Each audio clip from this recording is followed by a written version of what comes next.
नमस्कार, सत श्री अकाल, राम राम, साहमाणी वणक्कम, प्रणाम। आप सभी का ऑल्टरनेट मीडिया में फिर से स्वागत है। मैं आपकी होस्ट गायत्री देवी। भारत की जो सबसे ज़्यादा रिस्पेक्टेड, एडमायर्ड, इमेजिन्ड या मैं बोलूँ कि जिनके ऊपर शायद किसी समय पे आने वाले जैसे जेम्स बॉन्ड सीरीज़ है, वैसे सीरीज़ बन सकती है, दैट इज़ अजीत दोवल जी। धुरंधर में जो उनका रोल देखा गया, उसी स्टाइल में कुछ आजकल वो स्टेटमेंट्स भी देने लग गए हैं। एक बड़ा इंटरेस्टिंग स्टेटमेंट उन्होंने जो अभी रिसेंटली दिया है, राष्ट्रीय सुरक्षा, जैसे उसमें कहा गया ना धुरंधर में कि उनको सिर्फ एक बार पास होना है और हमें हर बार पास होना है। हमें एक बार फेल होना है, उन्हें एक बार सक्सीड करना है। तो इस तरीके की स्टेटमेंट्स बहुत सारी आ रही हैं। और जो अभी उन्होंने लेटेस्ट एक इंटरव्यू दिया, उसके मैं फार एंडिंग रिpercussions इसलिए देख रही हूँ क्योंकि अफ़गानिस्तान में जो यूएस को शिकस्त मिली, बहुत प्यार से मिर्ची लगाते हुए उन्होंने ये भी ज़ाहिर कर दिया कि भारत इन सब स्ट्रैटेजीज़ को बहुत अब अच्छी तरीके से समझता है और बहुत आगे की गेम खेल रहा है। Sir, a very warm welcome on the show. Thank you Gayatri ji. नमस्कार आपको, आपके ऑडियंस को। जय हिंद, जय भारत। सर, अभी दोवल जी का स्टेटमेंट आया है, अफ़गानिस्तान के अंदर जो यूएस की हार हुई उसको लेकर। वैसे तो वो बड़े अच्छे-अच्छे और मीठे-मीठे शब्द बोलते हैं, पर उनके शब्दों के पीछे जो मज़ेदार कहानी होती है, जो नमक लगा कर आते हैं वो, दुश्मन को समझ नहीं आता है कि मेरी तारीफ़ की है या मेरी बुराई कर कर आए हैं वो। जी। देखिए, डोवल जी ने ये स्टेटमेंट दी है राष्ट्रीय रक्षा यूनिवर्सिटी में, जहाँ पर उनको एक मानक पीएचडी की डिग्री दी गई है और वो अपने आप में ही एक बहुत बड़ा सम्मान होता है। और इसमें कोई शक नहीं है कि इस समय जो अजीत डोवल जी हैं, जो राष्ट्रीय सुरक्षा का पूरा जो अ, भार है उनके कंधों कंधों पर है। और उन्होंने अपने आप को प्रूव किया है लड़ाइयों में। भारत पाकिस्तान के अंदर वो रहे हैं, कीर्ति चक्र मिला है। शायद वो ऐसे एक पुलिस ऑफिसर हैं जिनको कि कीर्ति चक्र से सम्मानित किया गया है, जो कि अपने आप में बहुत बड़ा जो क्या बोलते हैं सम्मान है। दूसरे नंबर का सम्मान है। सबसे पहले अशोक चक्र आता है, फिर कीर्ति चक्र आता है, फिर शौर्य चक्र आता है। तो अगर मैं बराबरी तो नहीं करूँगा, लेकिन अगर मैं बोलूँ कि कीर्ति चक्र और महावीर चक्र की जो लेवल है, वो तकरीबन सेम है, तो इसमें कोई दो राय नहीं है। तो अपने आप में वो एक बहुत बड़ा उपलब्धि है एक पुलिस ऑफिसर के लिए, क्योंकि उन्होंने ऐसा काम किया है जो कि शायद ही कोई करता हो, और जो करते हैं वो गुमनामी के अंधेरे में रहते हैं। आपने पिक्चरों में देखा होगा, वो काम भी करते हैं और चुपचाप या तो वापस आ जाते हैं या फिर कई बार उनकी मौत हो जाती है। तो उनकी जो सैक्रिफाइसेज़ हैं वो भी बहुत मायने रखती हैं।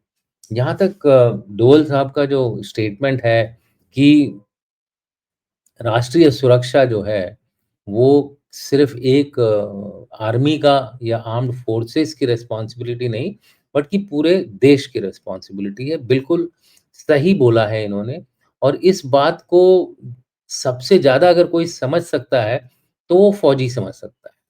जिस दिन फ़ौजी कमीशन होता है या जवान एक वर्दी पहनता है, उस दिन उसको बताया जाता है कि सुरक्षा जो है, वो खाली उसकी ज़िम्मेवारी नहीं होती है, बल्कि पूरे राष्ट्र की ज़िम्मेवारी होती है। ये तो हो गई पहली बात।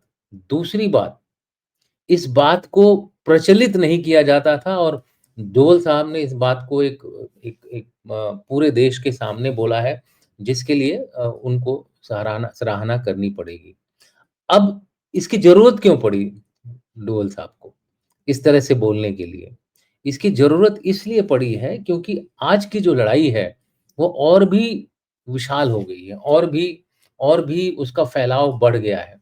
आजकल बड़ी बात। उस लड़ाई को बोलते हैं मल्टी डोमेन ऑपरेशंस, यानी कि अगर कोई लड़ाई चल रही है, तो वो स्पेस से लेकर के पानी के नीचे तक, साइबर से लेकर के स्पेस वॉरफेयर तक, इंफॉर्मेशन वॉरफेयर से लेकर के कॉग्निटिव वॉरफेयर तक, अगर इन सबको आप एक साथ देखेंगे, तो इसमें हर हर एक नागरिक इन्वॉल्व्ड है। नेशनल एनएसएस इन्वॉल्व्ड है। विलेज डिफेंस प्लाटून्स होते हैं जो कि गाँव के लोग होते हैं। भले ही उनके पास लोअर ग्रेड के हथियार हों, लेकिन वो भी इसमें रिस्पॉन्सिबल हैं।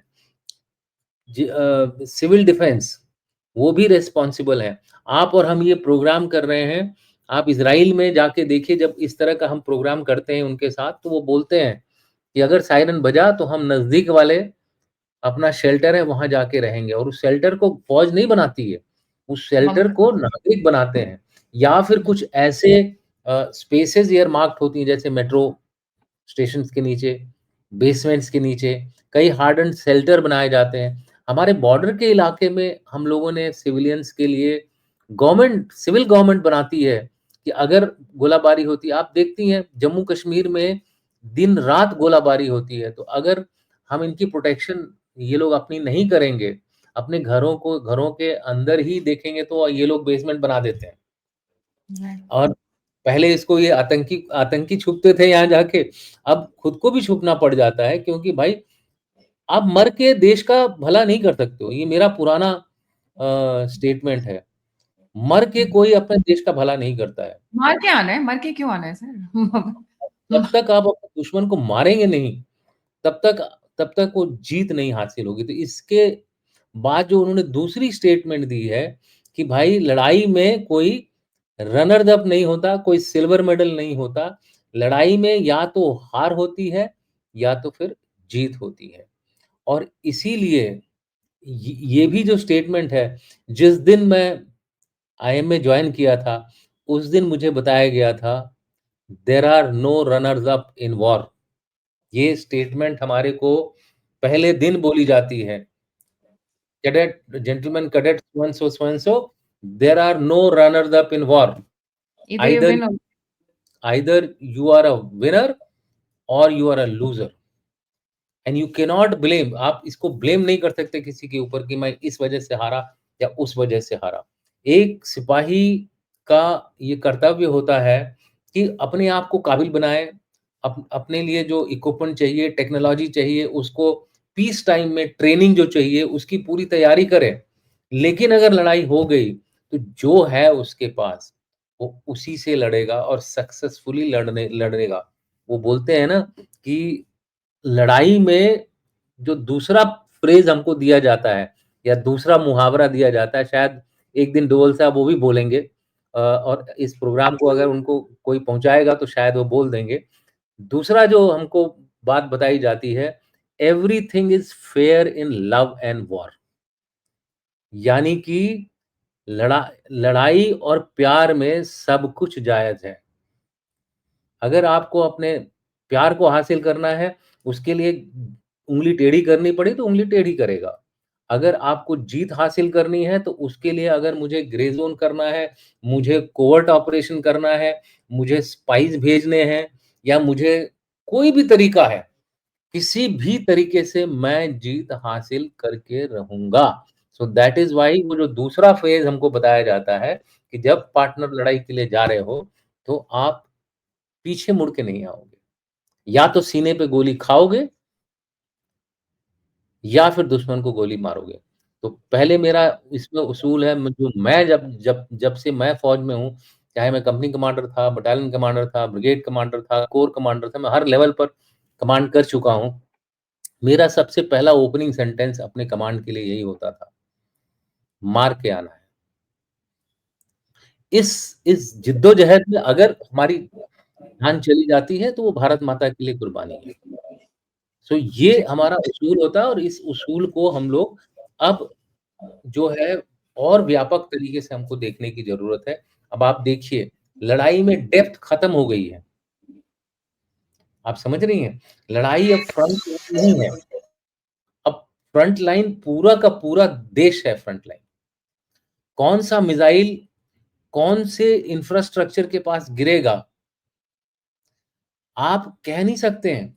अगर आपके बगल में मान लीजिए एक्स-वाई-ज़ेड मिलिट्री स्टेशन है, वो बोलेगा कि मैं मिलिट्री स्टेशन को निशाना बना रहा हूँ। बट उस बहाने वो हो सकता है कि सिविलियन इंफ्रास्ट्रक्चर टारगेट करे। क्योंकि क्या बोला मैंने? Everything is fair in love and love and war. But sir तो इन्होंने अपना वो सब कुछ वो इस्तेमाल किया जो जैसे उनका जो सेकंड पॉइंट था जिस पे वो काफ़ी वायरल हुआ अफ़गानिस्तान वाला पॉइंट जिसको लेके यूएस काफ़ी चिढ़ गया दे उनकी। जी। नहीं वो देखिए यूएस चिढ़ेगा या यूएस सीख नहीं रहा है वो अलग बात है। मैं तो बोलूँगा यूएस अपनी गलतियों से सीख नहीं रहा है। इस बार थोड़ा-थोड़ा सीखा है। यूएस को पता है कि अगर वो बूट्स ऑन ग्राउंड ले आएगा, तो उसकी जो है हालत और पतली होगी। कांग्रेस में प्रेजेंटेशन हुई थी जिसमें यूएस कांग्रेस की बात कर रहा हूँ मैं, अपने हमारे भारत के कांग्रेस की बात नहीं कर रहा हूँ। यूएस कांग्रेस में प्रेजेंटेशन हुई थी जिसमें ये असेसमेंट दिया गया था कि अगर आप बूट्स ऑन ग्राउंड ले आएँगे तो मिनिमम 2 से ढाई लाख जो है आपको सोल्जर मिनिमम, ज़्यादा भी लगेंगे, उतारने पड़ेंगे। कम से कम बॉडी बैग्स 15,000 तक की कैजुअल्टीज़ आप मान के चलिए। और उसके बाद भी कोई गारंटी नहीं है कि आप अपना एम अचीव कर सकते हैं। जैसा कि अफ़गानिस्तान में तालिबान ने किया, तो उन्होंने बात कही देश की विल पावर की, देश के लोगों की मोटिवेशन की और इसका कारण ये था कि हमारे देश में कई फाड़ बने हुए हैं, कई ऐसे गुट बने हुए हैं। ये अमेरिका के लिए इशारा नहीं था, डोवल जी का, लोगों को समझना चाहिए। ये इशारा था हमारी पब्लिक के लिए। जब राष्ट्र का राष्ट्र की जो सुरक्षा का जब बातचीत होती है, तो आप अपने फाड़ भूल जाइए, अपनी रिलिजन भूल जाइए, अपनी कास्ट भूल जाइए, अपना लैंग्वेज भूल जाइए, अपना जो भी आप लोग जिस-जिस हिस्सों में बँटे हुए हैं, उसको खिड़की के बाहर फेंको। पहले आप भारतीय हो और भारतीय की तरह लड़ो। लोग बोलेंगे कि हाँ, हम लड़ाई में साथ आ जाते हैं, नहीं आते हैं। लड़ाई में भी वही आते हैं जो साथ आते हैं, वो जो क्या बोलते हैं, जिनके अंदर राष्ट्रीयता की भावना है, जो नेशनलिस्ट्स हैं। सो मेरा तो मेरा तो ये हमेशा आह्वान रहा है पूरे देश के साथ, जब भी मैं बात करता हूँ, चाहे स्कूल में जाऊँ, यूनिवर्सिटीज़ में जाऊँ, हर जगह मैं बातचीत करता हूँ। वो यही एक ही बात है कि ये लड़ाई बदल गई है। तरीका लड़ाई का बदल गया है, लड़ाई का विस्तार हो गया है स्पेस से लेकर के मैरीटाइम तक, साइबर से लेकर के इंफॉर्मेशन वॉरफेयर तक, कॉग्निटिव वॉरफेयर अब शुरू हो गया है जिसमें कि ऐसे हथियार बन रहे हैं, जिसमें आदमी टोटली पैरालाइज़ हो जाता है। वेनेजुएला में वही हुआ, 50 के 50 जो गार्ड थे वो ज़मीन पे हो गए बिना गोली फायर किए हुए। वेनेजुएला के प्रेसिडेंट को उठा के ले गए वो लोग। लेकिन इससे आप छोटा-मोटा ऑपरेशन कर सकते हो।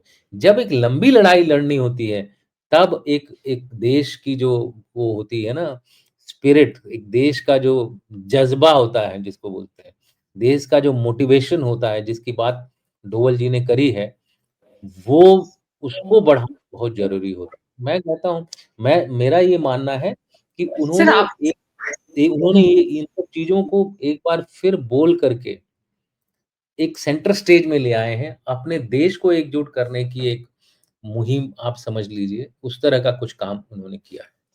तो सर उन्होंने ये वाला क्या बताया इसके बारे में, अमेरिका जैसी महाशक्ति अफ़गानिस्तान में क्यों चित हो गई? व्हाई डिड देखिए उन्होंने मैंने क्या बोला बूट्स ऑन ग्राउंड। देखिए, एक एसिमेट्रिक वॉरफेयर होता है।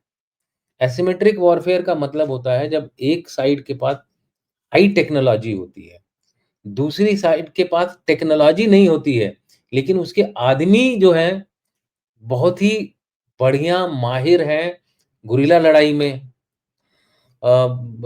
शुद्ध लड़ाई में और क्या बोलते हैं टेररिज्म में, इस तरह के जो हरकतें करके जो एक बड़े पावर को हराने का जो तरीका होता है, ये भी नया नहीं है। फिर मैं आपको बताऊँ, इसको सबसे पहले शुरू किया था शुरू तो बहुत पहले से चल रही है, इस तरह की लड़ाई बहुत पहले से लेकिन एक मॉडर्न एरा में मैं अगर बात करूँ, तो सबसे पहले महाराणा प्रताप ने हल्दी घाटी में ये शुरू किया।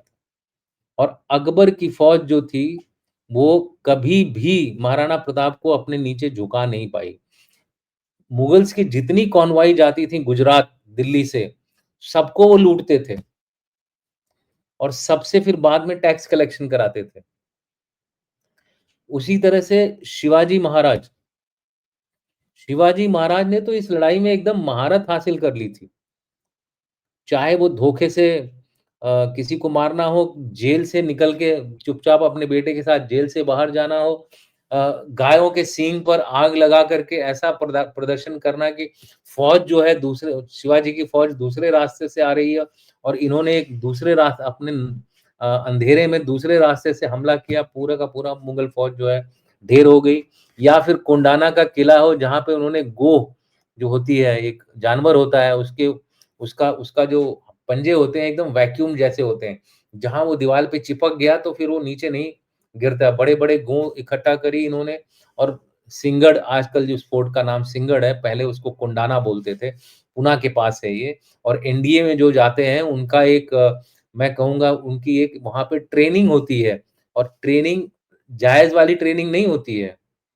ये होती है जो आप लोग रैगिंग-वैगिंग बोलते हैं, ये जो ट्रेनिंग होती है पनिशमेंट पनिशमेंट ट्रेनिंग होती है।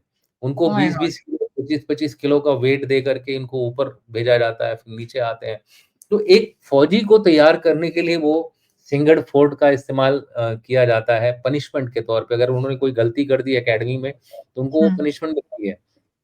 इस फोर्ट को उन्होंने उस तरफ से, उस डायरेक्शन से उस फोर्ट पे हमला किया जिस डायरेक्शन में खड़ी खड़ी चढ़ाई है, चढ़ाई और खड़ा दीवाल है। खड़ी उसको दी जो है तानाजी मालसुरे, जो सेनापति थे शिवाजी के, उनको उन्होंने ये प्लान बनाया कि ठीक है, फ्रंट डोर से भी लोग एक तरह से चढ़ाई का वो दिखाएँगे कि सब जो जो शिवाजी की फ़ौज है इधर से आ रही है, लेकिन जो उनके कह लीजिए कमांडोज़, वो पीछे से आएँगे और डायरेक्ट अंदर घुस करके दुश्मन को उसके घर के अंदर घुस के मारेंगे। राइट। और ये उसके बाद अगर आप कारगिल अगर आप वो करें, तो कारगिल में भी 2-3 पहाड़ियाँ टाइगर हिल और एक और मैं अभी उसका नंबर भूल रहा हूँ। ये दोनों पहाड़ियों को भी हमने एक ऐसे डायरेक्शन से पीछे से हमारे बाकी हमला सामने से चल रहा था, लेकिन जो हमारे घातक थे, यानी इन्फेंट्री के जो कमांडोज़ बोलते हैं, वो एक ऐसे रास्ते से पीछे सीधे उनके हेडक्वार्टर पे पहुँच गए। उनको उधर से उम्मीद ही नहीं थी कि कोई आदमी उधर से चढ़ के आ भी चढ़ के सकता भी है। आएगा। जी, तो इस तरह की जो ये लड़ाइयाँ होती हैं, उसमें एक टेक्नोलॉजिकली सुपीरियर फोर्स धीरे-धीरे, धीरे-धीरे वो बोलते हैं ना अंदर से कैंसर की तरह ऐसे एंड फोर्स देन को खाया है, पर्सिस्टेंस मैटर्स, पर्सिस्टेंस भी मैटर चाहे करता है, तो टिके बिल्कुल, रहे, बिल्कुल, रन चाहे छोड़ के नहीं भागे वो। आप देखिए वियतनाम में भी वही हुआ। पहले अमेरिका को हराया वियतनाम ने, फिर चाइना को हराया वियतनाम ने, ट्रू, 1979 में, अगेन उसी तरह से, छोटे-छोटे ग्रुप्स में लड़ाई करना। इधर मारा, उधर चले गए, उधर मारा, इधर चले गए। उनको पता ही नहीं चलता है कि भाई कहाँ से कौन गुरिल्ला मार रहा है। वॉरफेयर। सो अगर इज़ आप ही उनको अगर आप उनको देख नहीं सकते हो, इंटेलिजेंस अभी यहाँ पे ईरान में क्यों कर रहे हैं कि उनकी जो ईरान में भी किनको मार रहे हैं ये लोग, जिनके ऊपर उन्होंने करीब 20-25 साल से एक नज़र बना रखी थी कि ये कहाँ हैं, कैसे हैं, कहाँ से किस तरह की हरकत होती है। मेरी किताब में मैंने उनके 5 न्यूक्लियर साइंटिस्ट्स के बारे में लिखा कि किस तरह से उनको ये ट्रेस करके पिछले 10-15 साल से मार रहे हैं। ब्रिगेडियर फ़कीरज़ादा जो थे उनके सबसे बड़े न्यूक्लियर सॉरी एनरिचमेंट प्लांट के इन इन एनरिचमेंट प्रोजेक्ट के वो बॉस थे। उनको उन्होंने मेरे ख़्याल से द 5-6 साल पहले मारा। लेकिन ईरान भी सीख रहा है। ईरान उसी वजह से हमेशा अपना हायरार्की तैयार रखता है। आज से थोड़ा उनके लीडर्स को मारा जा रहा है। सुलेमानी को कब मारा था उन्होंने? लेकिन आईआरजीसी खड़ी रही ना। तो सर क्या वो एक नई पॉलिसी की तरफ इशारा कर रहे हैं नेशनल सिक्योरिटी को लेके? जी नहीं। ये सारी चीज़ें जो हैं हमारे देश में पहले से मौजूद हैं और हमारे देश को ये अश्योरेंस मिलनी चाहिए कि ये सारे जो स्ट्रक्चर्स हैं हमारे देश में पड़े हुए हैं। हॉस्पिटल अब बोल रहे हैं ना राष्ट्रीय सुरक्षा की ज़िम्मेवारी सभी की है। सारे हॉस्पिटल्स को रिक्विजिशन किया जा सकता है भारत के संविधान के अंतर्गत। बिना पैसे के, बाद में हुँ, कंपनसेशन दिया जाएगा। तभी बोलते हैं कि लड़ाई में बहुत इकोनॉमिक घाटा होता है। क्यों? लड़ाई में मैं क्या करूँगा? मैं मेरे को मोबिलाइज़ करना है तुरंत, तो जो गाड़ियाँ जा रही हैं सामने से, मैं सबको रोक सबको लूँगा। सबको रोक लेंगे। हाँ, उनको हम जब लड़ाई खत्म हो जाती है, फिर उनको कंपनसेशन या फिर मर गए तो वो जो जैसा उनको वही बेनिफिट्स मिलते हैं जो एक फौजी को मिलता है अगर वो लड़ाई के मैदान में उसका लड़ाई के मैदान में हमारे ट्रूप्स के साथ जाते-जाते अगर उसका नुकसान होता है जान का, माल का, तो उतना मिलता है। कंपनीज़ को भी कंपनसेशन मिलता है। तो लेकिन वो उसके लिए देने की ज़रूरत नहीं है शुरू-शुरू में कि हमने इतना पैसा दे दिया। नहीं जी, हमारे बंदे आएँगे, सर ये टोल सब गेट बात जब उन्होंने की है तो is he indicating towards PoJK, क्योंकि पीओजेके पे फिर से बात शुरू हो गई है बिकॉज ऑफ डीलिमिटेशन जो भी पार्लियामेंट में चल रहा है, और पैरेलली उनकी ये बातें करना, कहीं पीओजेके की तरफ तो इशारा नहीं है इनका? देखिए, पीओजेके के जो लेने वाली जो बात होती है ना, ये पीओजेके का लेने के लिए ना हमें कोई ज़्यादा इतनी मेहनत करने की ज़रूरत नहीं है कि हर बार हम कुछ हुआ तो हम पीओजेके से उसको जोड़ दें। अब आपको बताऊँ 2022 में डिलिमिटेशन हुआ था। 24 सीटें उसमें पीओके के लिए हमने अलॉट कर रखी हैं। उन 24 सीटों का हम आराम से भारत के अंदर जो कश्मीर में इस समय नहीं है या भारत के बाहर जो बाहर सेटल हो गए हैं, उनके बीच में एक हम उनको एक एक आह्वान करके उनके बीच से हम 24 सीटें अलॉट कर सकते थे। आपकी असेंबली पूरी रहती। अभी आपकी असेंबली इनकम्प्लीट होती है, कश्मीर की। ये तो 2022 में हुआ है। अब 2026 में और बढ़ जाएगा। मेरे ख्याल से 24 का ये 24 जो एडिशनल सीट्स हैं पीओके की, वो 30 हो जाएँगी या फिर ना भी हों, 2-3 ही बढ़ें क्योंकि 2022 में हुआ है और ये जो सीट्स बढ़ रही हैं 2011 के सेंसस से बढ़ रही हैं। तो जहाँ तक इस तरह की जो कार्रवाई है, मैंने कहा ना बिना लड़ने वाली जो कार्रवाई वो तो पहले करें। हम सीधे लड़ाई पे जंप कर जाते हैं और जहाँ तक लड़ाई का सवाल है, भारत की सेना जो है लड़ाई के लिए हमेशा तत्पर रहती है। लेकिन जो जो पॉलिटिकल हायरार्की होती है, वो पूरे पूरे मैटर को एक परिप्रेक्ष्य में देखती है, एक होलिस्टिकली देखती है कि दुनिया में इस समय क्या हो रहा है। और जनता तेल पे क्या पड़ेगा? मेन जनता किस हद तक ले पाएगी शॉक को? लड़ाई हो रही है अरब में, तेल की और गैस की कमी हो गई, हाहाकार हम मचा रहे हैं। आप इमेजिन करिए कि अगर हम मान लीजिए लड़ाई करते हैं, फौज तो लड़ेगी। फौज ने अपना रिज़र्व-विज़र्व सब तैयार रखा हुआ है। इतना मैं आपको बता दूँ। फौज कभी भी अपने रिज़र्व्स को हाथ नहीं लगाने देती है, किसी भी लेवल पर हो। वो अपना खज़ाना नहीं खोलेगी। वो अपना जो जितना भी डेज़ हैं उसका ईयर मार्क मिनिमम रखना चाहिए, वो रखते हैं। मैं जानबूझ के अगेन बताना नहीं चाहता हूँ कि क्या, कितना ये सब प्लान्स की बातें होती हैं। लेकिन फ़ौज जो है अपनी लड़ाई की पूरी तैयारी 24/7 रखती है, अगर अभी कुछ हो गया तो। लेकिन इसका मतलब ये नहीं है कि वो पूरी कंप्लीशन है, पूरी तैयारी है। कि हुँ। देख रहे हैं राफेल की बात एयरक्राफ्ट्स की बात कर लीजिए। 47 स्क्वाड्रन चाहिए, 31 है। तो ऑर्डर दिए जा रहे हैं राफेल को, इंजन्स के लिए डील हो रही है। अभी-अभी एचएएल और जीई के बीच में डील हुई है, किसके लिए? तेजस मार्क 2 के इंजन के लिए, जो कि एक नया इंजन होगा, अपग्रेडेड इंजन होगा। 80% उसमें टीओटी हमारा होगा, हालाँकि क्रिटिकल टेक्नोलॉजी को अभी भी उसमें दिया नहीं जाएगा, मतलब वो अभी भी अमेरिका के साथ पास ही रहेगा, लेकिन 80% तो उसका पूरा का पूरा जो उत्पादन है, भारत में होगा उस इंजन का, एक बहुत बड़ा जंप होगा। लेकिन ये सब जो चीज़ें होती हैं एक कंटीन्यूअस प्रोसेस होती है। इसका मतलब ये नहीं है कि एयरफोर्स तैयार नहीं है भाई, हुँ। ठीक है ना? यहीं पर वो बात आ जाती है जो डोवल जी ने बोला है, कि ज़रूरी नहीं है कि आपके पास सारे साधन पूरे हों। अगर आपके दिल में इरादा अच्छा है, आपकी लड़ाई करने की तकनीक अच्छी है, आप अपने इलाके के मास्टर हैं, तो दुश्मन जो बाहर से आ रहा है, उसको आप चने चबवा सकते हैं। दाँतों तले चने चबवा सकते हैं उसको। इस मामले में हमें पता है हमारे साथ हिमालयाज़ हैं, ठीक है? हमारे साथ एलसी पे हमारे लोग हैं। अब तकरीबन बहुत सारे लोग जो हैं भारत के साथ जुड़ चुके हैं, वो पुराना कश्मीर नहीं रहा। एक आध तो रहेंगे ही। देखिए, हम लोग ना बिल्कुल वो हो जाते हैं, अरे अब तो हमने कर दिया आर्टिकल 370, अब तो टेररिज़्म नहीं होना चाहिए। ऐसा नहीं होता है। अमेरिका ने सब कुछ किया हुआ है, फिर भी उसके यहाँ रोज़ गोलीबारी हो जाती है।